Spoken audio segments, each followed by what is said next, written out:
신약성경 디도서 3장 3절부터 7절 말씀 우리 한 절씩 같이 교독하겠습니다. 3절 말씀부터 제가 읽도록 하겠습니다.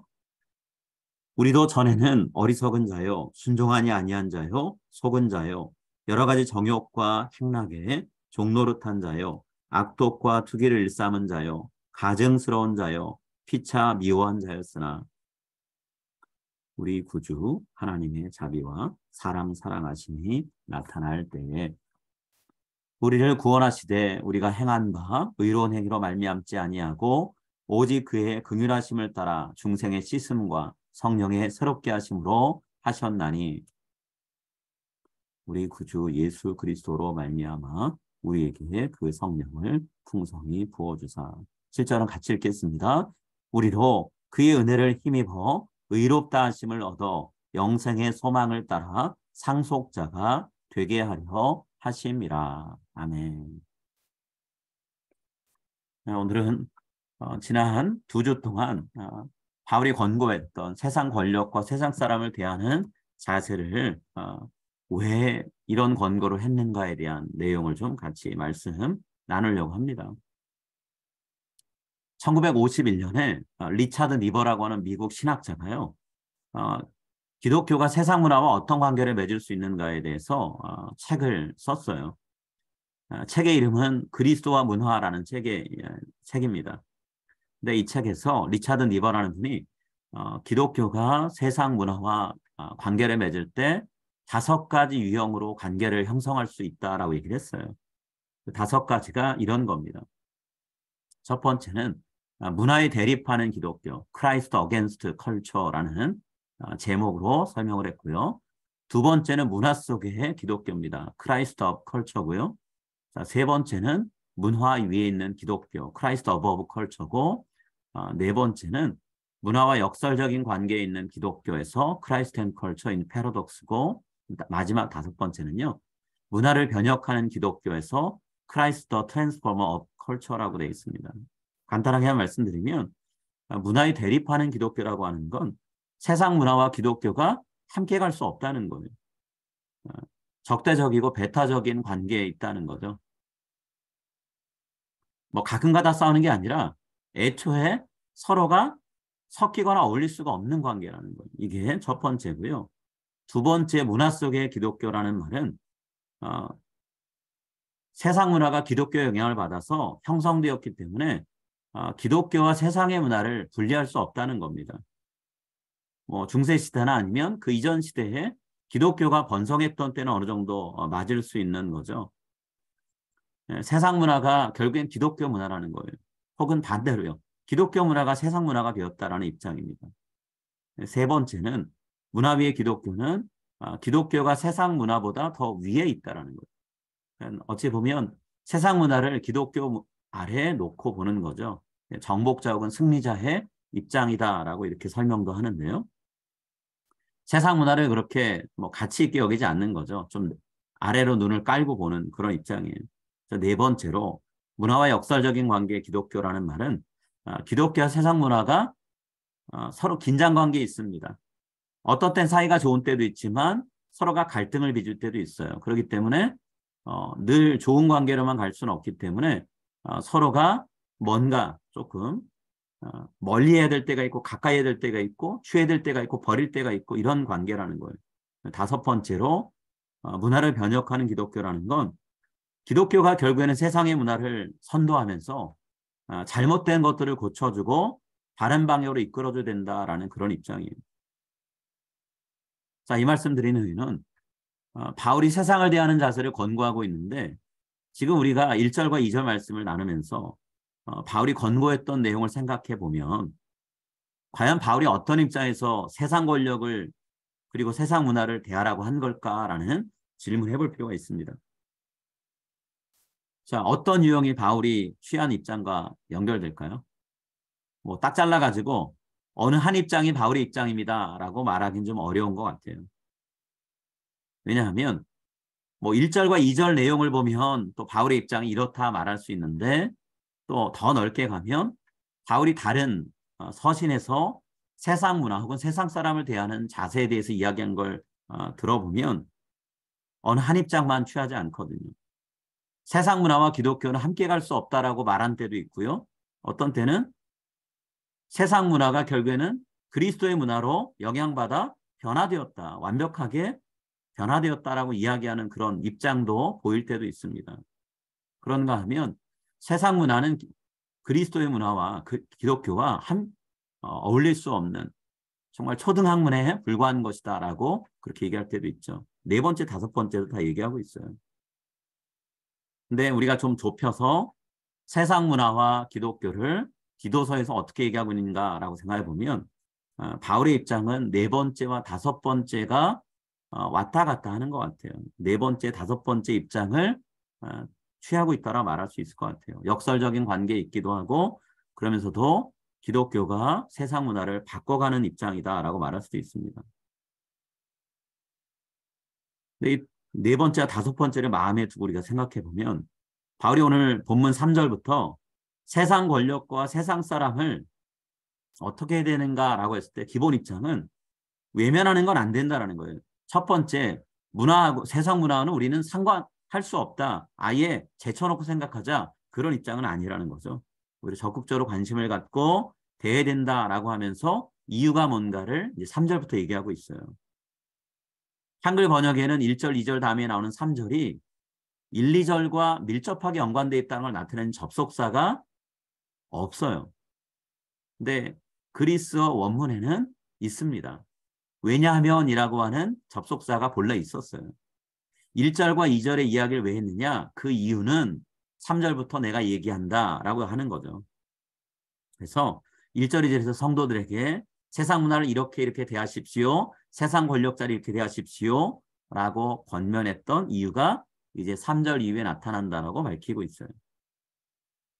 바울이 왜 성도들에게 세상 문화와 권력에 대해서 관심을 갖고 주의 깊게 태도를 취하라라고 말하고 있을까요?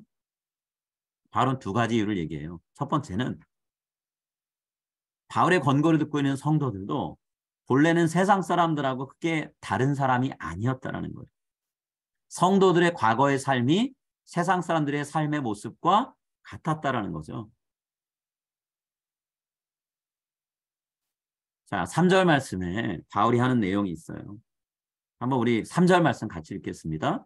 우리도 전에는 어리석은 자요, 순종하지 아니한 자요, 속은 자요, 여러 가지 정욕과 행락에 종노릇하던 자요, 악독과 투기를 일삼은 자요, 가증스러운 자요, 피차 미워한 자였으나. 예수님 만나기 전에 성도들도 세상 권력 추구했고 세상 문화에 젖어서 살았던 사람들이라는 거예요. 세상 사람들과 성도를 비교했을 때 월등히 낫다라고 말할 수 있는 게 없다는 거죠. 예수님 만나기 전에 성도들의 삶은 지금 세상 사람들의 모습과 다를 바가 없었다는 것. 지금 우리가 읽은 3절에 성도들의 과거가 어떠했는가 얘기하죠. 예수님 믿기 전에 그들의 삶을 낱낱이 얘기합니다. 자, 예전에는 성도들도 하나님을 알지 못하는 어리석은 자로 살았다는 거예요. 알지 못하는 분이니 하나님이 아무리 말씀하셔도 하나님 말씀에 순종할 리가 없죠. 순종하지 않았다 그랬어요. 그저 자기가 생각한 게 옳다고 내 계획이 최고라고 생각하며 살았죠. 그러다가 자기 꾀에 자기 죄에 걸려 넘어지는 게 성도들의 삶이었다는 거예요. 사탄이 이리저리 유혹하면 달콤한 말에 속아 넘어가기 일쑤였죠. 속는 자였다는 거예요. 또 마음속엔 여러 가지 욕심이 있어서 그 욕심 때문에 즐거운 것 추구하다가 세상 살이를 세월을 낭비하고 살았다는 거예요. 정욕과 행락에 종노릇했던 자다라고 얘기하고 있습니다. 또 다른 사람을 대할 때는 악한 마음을 품고 적대했죠. 다른 사람이 갖고 있는 좋은 거 갖고 싶어서 탐냈고 시기심에 불타 있었죠. 나한테 유익한 걸 얻기 위해 다른 사람에게 해를 끼치면서 살았고 걸림돌이 되는 사람이 있다면 그 사람을 치워버리기 위해서 미워하고 해치는 일도 마음대로 했죠. 바울이 얘기하는 3절의 내용은 그런 내용입니다. 하나님의 도움이 없었다면, 하나님의 부르심과 은혜가 없었다면 그레데 교회에 있는 성도들 중에 어느 누구도 이 상태에서 벗어날 수 있는 사람 아무도 없었다는 거예요. 하나님의 도우심, 하나님의 긍휼, 하나님의 자비가 절대적으로 필요한 삶을 살았던 사람이 지금 이 말씀 듣고 있는 그레데 성도였다는 거죠. 감사하게도 하나님이 주신 은혜가 있어서 성도들이 이 상태에서 벗어날 수 있게 되었다는 거예요. 바울은 그 종노릇하고 하나님 모르고 불순종하며 살았던 삶에서 벗어나는 거, 그것을 구원이란 단어로 표현하고 있어요. 하나님이 구원해 주셨다는 거죠. 죄인의 삶에서 벗어날 수 있게 해주셨다는 거예요. 자, 이 말씀 듣고 있는 성도들은 이 죄인의 상태에서 벗어났지만 세상 속에는 여전히 그레데 교회 성도들이 살았던 과거의 삶에서 벗어나지 못한 사람들이 너무나 많은 거예요. 세상 속에 살고 있는 사람들이 무시하고 넘어갈 남이 아니라는 거죠. 나와 똑같은 삶을 살고 있는 구원이 필요한 사람들이라는 거예요. 성도들처럼 변화된 삶을 경험해야지만 되는 불쌍한 사람들이라는 거죠. 그들이 우리의 가족이고 우리의 이웃이라는 거예요. 그렇기 때문에 바울은 지금 1절과 2절의 말씀을 통해서 주변 사람들을 하나님이 품고 계시는 사랑과 긍휼의 마음으로 바라보십시오라고 권면하고 있는 거예요. 여러분이 경험한 그 구원이 절실히 필요한 사람들이 지금 세상 가운데 있습니다. 그들에게 하나님을 전해야 되지 않겠습니까? 라고 이야기하고 싶은 거죠. 자, 두 번째로 바울이 성도들에게 세상에 대해서 관심을 갖고 권면하는 이유가 뭔가요? 두 번째 이유 이렇게 밝힙니다. 성도들이 예수님을 통해서 하나님의 사랑을 경험하고 났고 성령님의 능력으로 변화를 받았기 때문에 지금 세상 가운데 살아가는 사람들에게 예수님의 복음을 전하면, 그들에게 성령님을 소개하면 그들도 충분히 변화될 수 있다는 거예요. 지금은 죄인으로 살고 있지만 그들과 함께 어울려 살면서 그들에게 부지런히 복음을 전하고 본이 되는 삶을 산다면, 바르게 그들을 대한다면 언젠가 그들의 마음속에 하나님의 사랑이 들어갈 거라는 거죠. 성도들에게 자신들이 어떻게 변화됐는가를 한번 생각해 보라고 얘기하고 있어요. 자, 4절과 5절에서 바울이 이렇게 얘기합니다. 우리 구주 하나님의 자비와 사람 사랑하심이 나타날 때에 우리를 구원하시되 우리가 행한 바 의로운 행위로 말미암지 아니하고 그의 긍휼하심을 따라 중생의 씻음과 성령의 새롭게 하심으로 하셨나니. 자, 성도들에게 예수님 덕분에 우리가 변화된 것을 기억하라 얘기하고 있습니다. 세상 사람들 또한 예수님 때문에 변화되어야 되지 않겠습니까? 여러분, 그 사람들을 무관심하게 내버려 둘 수 있습니까? 그들과 함께 해야지요. 그들에게 예수님 전해야지요. 라고 바울은 얘기하는 거예요. 성도들이 자신들의 죄인의 삶, 과거의 삶을 청산할 수 있었던 원동력이 성도들이 노력해서 된 게 아니었잖아요. 결심을 많이 해서 된 거 아니었죠.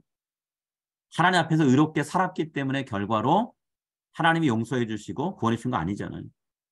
하나님의 말씀이 들어갔기 때문에 잘못 살고 있거나 깨닫게 됐고, 성령님이 그들 안에서 역사하시니까 내가 이대로 살면 안 되겠다라는 자신의 삶에 대한 무언가 변화를 갈망하는 마음이 생겼고, 어떻게 그런 변화될까라고 했을 때 성령님이 변화될 수 있도록 이끌어 주셨잖아요. 철저하게 하나님이 예수님을 통해, 성령님을 통해 이 성도들을 변화시켜 주셨거든요. 자신들이 그동안 살아왔던 과거의 삶이 얼마나 무가치한 건지를 예수님 때문에 깨달았잖아요. 성령님 때문에 깨달았죠. 예전처럼 내가 살 수 없겠다는 마음 성령님이 부어주신 거예요. 그 은혜가 있었기 때문에 성도들이 내가 이제 새롭게 살아야 되겠다. 그래서 세례받았고 성령님께 자신들의 삶을 이끌어달라고 맡기면서 지금까지 온 거잖아요. 자기 스스로 내가 이제 죄인입니다 라고 입으로 고백할 수 있고 깨달을 수 있었던 거 철저하게 하나님이 그들의 마음을 움직이셨기 때문이잖아요. 내가 이제부터는 내가 원하는 삶이 아니라 하나님이 원하시는 삶을 살아야 되겠다라고 그들이 결단하게 된 거 하나님이 주시는 마음이었죠. 하나님 앞에 인정받는 의인이 되어야 되겠다라는 갈망 하나님이 주시는 마음이었잖아요. 또 이렇게 이 땅에서 하나님 뜻대로 살다가 하나님의 다스리시는 나라에 들어가서 영원히 살고 싶다라는 영생의 소망, 영생에 대한 갈망 하나님 품게 하셨죠. 예수님을 만나고 나니까 그런 변화들이 생겼다라는 거예요. 그래서 바울은 6절과 7절에서 성도들의 변화된 삶에 소망이 뭔가를 얘기합니다. 우리 구주 예수 그리스도로 말미암아 우리에게 그 성령의 풍성히 부어주사 우리로 그의 은혜를 힘입어 의롭다 하심을 얻어 영생의 소망을 따라 상속자가 되게 하려 하심이라. 성도들이 이런 소망을 갖고 하나님의 은혜를 힘입어서 사는 것처럼 하나님은 이 세상을 살아가는 성도들 주변에 있는 많은 사람들, 예수님을 믿지 않은 사람들도 구원받고 영생을 소망하며 살기를 바라신다라는 거예요. 그래서 예수님을 이 땅에 보내주셨죠. 성령님의 감동과 도우심을 얻게 하셨어요. 이제 성도들이 해야 될 일이 있습니다. 내가 누린 예수님의 사랑, 내가 누린 성령님의 도우심, 능력, 이것을 세상 사람들한테 전해주는 거예요. 당신들도 이런 삶을 함께 살고 싶지 않습니까? 라고 권면하고 초대하는 일에 힘써야 된다는 거예요. 세상은 하나님이 싫어하시는 죄로 가득합니다. 그렇기 때문에 바울이 세상과 우리는 함께 갈 수 없다라고 이야기를 하는 때도 있는 거예요. 세상 문화에 물들지 말라고 얘기하는 것도 그런 거죠. 자, 하나님은 죄로 물든 세상, 타락한 세상, 하나님 말씀으로 깨끗해지고 새로워지길 바라세요. 이 세상 사람들, 권력자들이 구원받을 수 있도록 기회를 주고 싶어 하시는 거죠. 그래서 우리를 하나님이 부르신 거예요. 빛이 되라, 소금이 되라, 부르신 이유와 목적이 여기 있다는 거예요. 이 세상 사람들에게 예수님의 복음을 전하고 성령님이 새롭게 하시는 능력을 나타내 줄 책임이 우리에게 있다는 거예요. 내가 누리고 내가 얻었으니까 그게 끝이 아니라 함께 누리고 가는 삶이 되어야 된다는 거죠. 그러려면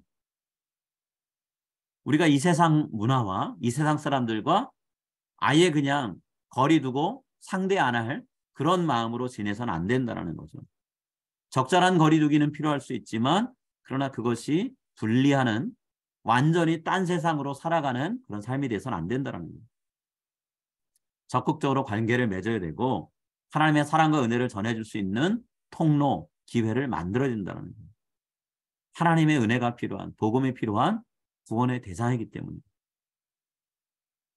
바로 우리에게 이렇게 묻습니다. 오늘 우리가 이 세상을 어떤 마음으로 바라보고 있는지를 묻고 있어요.